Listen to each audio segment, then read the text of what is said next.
Hey everyone, welcome to the channel. Thanks for watching. In this video, I'm going to be talking about soccer and its relationship to the Olympics. So we have two huge finals tomorrow.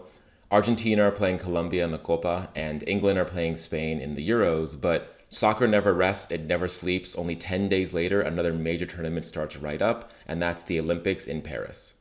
So in this video, I'm going to be talking about some kind of weird history I learned about the Olympics all the way back in 1900, but really more recently how the Olympics is trying to find a place for soccer, but in the context of FIFA already existing and having tons of other major tournaments of its own. And as a result, why the Olympics have come up with kind of weird rules that only apply there that, in my opinion, dilute what the tournament is supposed to be about, is not in the spirit of the Olympics, and why I think soccer needs to say goodbye to the Olympics and completely stop participating in the Olympics at all as a competitive category. We have FIFA, it has tons of competitions on its own, and it's time that that's the focus for soccer, and Olympics focuses on the other sports and athletics that it already has. As a reminder for what this channel is all about, I'm trying to make videos for people who are looking to get into soccer, but don't know too much about the sport, don't have too much context, and just want to learn from a very basic fundamental level. My last video was about the Euros and the Copa, two really big tournaments that are ending tomorrow. This one's about the Olympics because the Olympics are starting up in only a few weeks. And then after that, I'll be talking about other major themes and topics in the sport. Things like the European leagues, how they're each different, how they differ from things like the MLS here in America, maybe famous players, tactics, formations, things like that, all in separate videos in a very digestible, easy to understand manner. So all that being said, let me first jump into the history of the Olympics, some kind of cool, fun things I learned. The modern Olympics started back up in 1896, and soccer wasn't a part of that first version. Starting in 1900, though, soccer was included, and they've been included in every single Olympics since then, with only one exception, which I'll talk about later.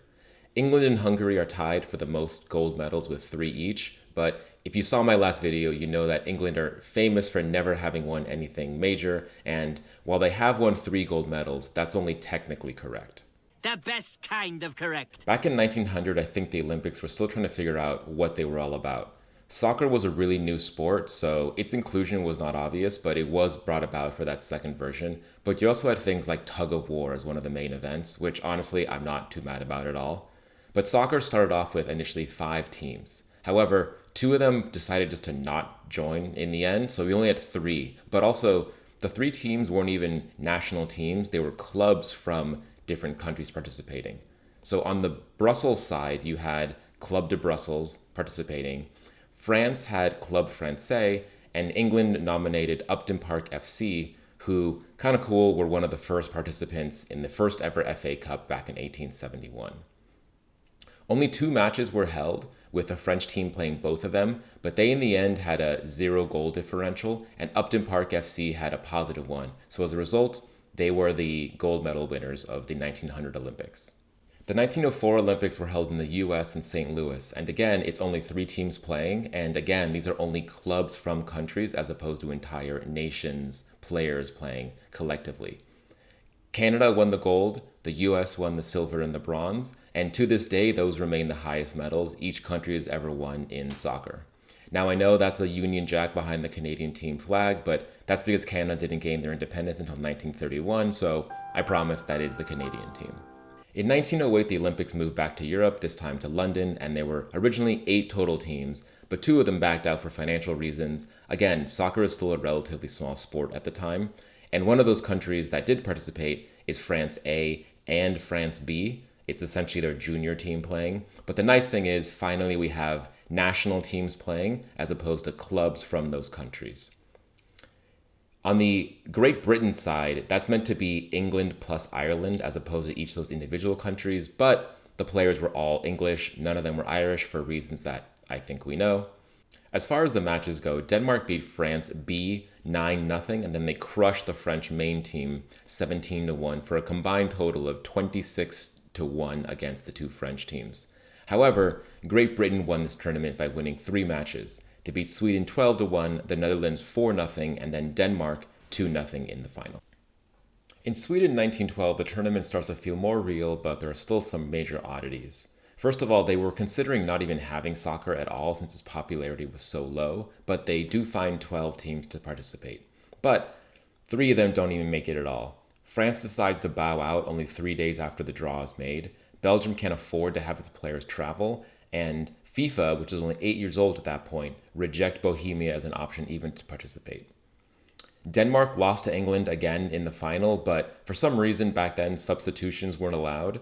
In the 30th minute, a Denmark player had to be stretchered off due to injury, and that just screwed them. They lose 4-2. England win their third gold medal, but haven't won one since, 112 years and counting. Also, kind of weird, but they had to do something with all the players that traveled to the Olympics since it was a pretty big deal back then. They had consolation games for those that didn't make the final matches. So back then, really cool record. German Jewish player Gottfried Fuchs equaled a record that stood for 93 years with the most goals scored in the Olympics. He scored all 10 of his goals in one match against Russia when Germany beat them 16-0 in one of those consolation games. Unfortunately, he later fled the country due to the Holocaust, and in 1972, when the German national team coach tried to invite him as a guest of honor for the 60th anniversary of his 10-goal wonder game, the DFB voted against it for reasons. Jumping ahead 12 years, soccer is much, much more important. In fact, 33% of all revenue for the Olympics comes from just soccer matches, and the tournament finally starts to feel like a global tournament of the very best. Professionals are allowed to play, 22 countries participate, and instead of only one continent participating, we have 4 total. Egypt, Turkey, and Uruguay play along with the other countries from Europe, and that really is an important factor I'll get to in a second. Uruguay win this one, going 20 goals for and only 2 against, going undefeated.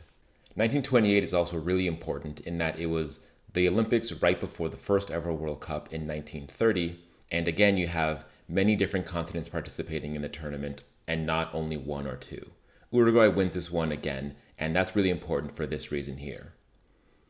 In case you didn't know, the stars above a national team's crest represent how many times that country has won the World Cup. Uruguay have won it twice, but they have 4 stars on their kit. That's because FIFA has agreed that the 1924 and 1928 Olympics are the only non-World Cup tournaments that can count as senior world titles. That's because in 24 and 28, professionals were allowed to play, there was no age restriction, and teams from several different confederations or regions in the world participated. So tiny Uruguay, back in 1924 with a population of only 1.6 million, won the Olympics back-to-back in 24, 28, and then also the very first World Cup in 1930. They were the best in the world back then, and 3 of their 4 stars honor that time period for them.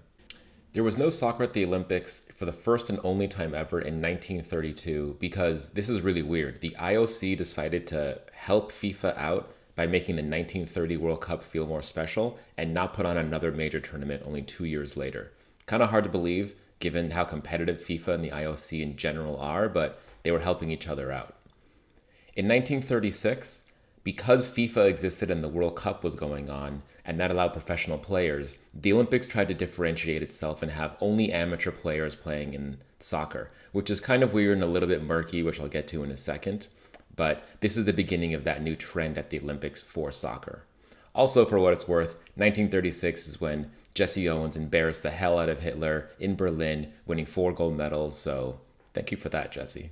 Starting in the 50s, this idea of amateur athletes also gets really, really murky because you have the Soviet bloc essentially state sponsoring all of their athletes, giving them all the advantages that normally only pros get, and the Soviets go on a really huge run of winning medals left and right.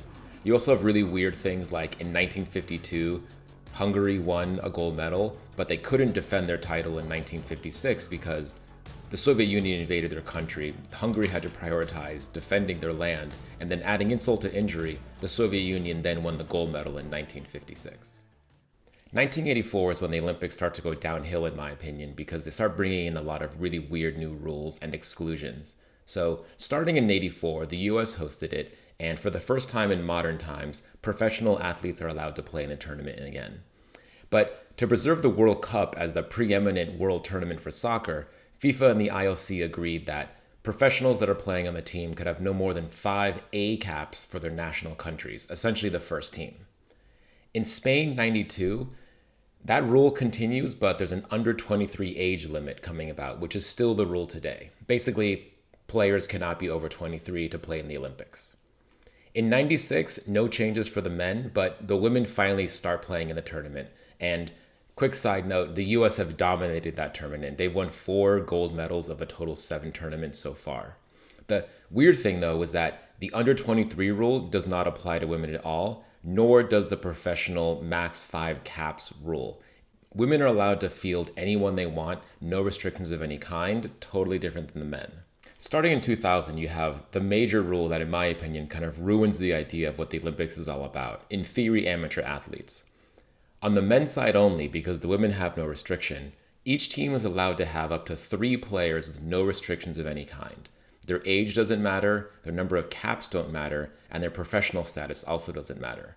So in theory, Argentina could field people like Messi at the Olympics right now, even though he's completely professional, in no way an amateur, and in my opinion, completely distorts the idea of amateurs playing and any idea of competitive balance, since obviously any given country can field 3 players, making a huge difference on how those teams will perform at the Olympics. I'm not going to hide the fact that I'm not really a fan of the modern Olympics. I like the idea of amateur athletes playing in random events to see who's the best, but that's just not what the modern Olympics are about in any way. Really, it's about which of the rich countries that have the financial means to be able to support their athletes are going to win against other rich teams. It's really not about amateurs playing, and that idea of people who win are actually the very best in this is complete nonsense in my opinion. If you look at this is a list of the all-time top 10 Olympic medal winners. But if you also look at this is each of those countries' ranks as far as largest GDP in the world, and there is a huge correlation between the two. I don't think that's a mistake. And even then, the 3 countries that are missing out from this list are 2 of them are barely missing out, and India, one of the biggest economies in the world, isn't on the Olympics list only because they're only recently one of the biggest economies in the world. They honestly had more things to focus on back in the day, but now that they're a larger economy, they're bringing a lot more athletes to the Olympics and will probably start climbing up that all-time medals list pretty quickly. Now, I'm not going to pretend this isn't somewhat true for FIFA and things like World Cup, Euros, Copa, things like that as well, but there is much more of a openness to the playing field. You do see much smaller, quote unquote, poorer countries going really far or winning. And in my idea, it's just a more fun, competitive tournament that is more true to the nature of what competitive sport is supposed to be about, as opposed to this completely fake idea of amateur athletes at the Olympics. So that was a lot of history and context to get to what I think is the main point of this video. And that's that I think soccer needs to go as a sport at the Olympics. So there's a couple of reasons for that. The first is there's no other major international sport equivalent of having these 2 different tournaments. For Americans out there, there is no equivalent of the Olympics plus something like a World Cup for American football or for basketball or for hockey. World Baseball Classic is kind of similar for baseball, but that's relatively new. But for other international sports, cricket doesn't have the same thing. The only one that kind of came close was rugby, which does feel similar, but I don't know too much enough about it to know if that makes sense or not. But no other major sport that I can think of has the Olympics and something like the World Cup.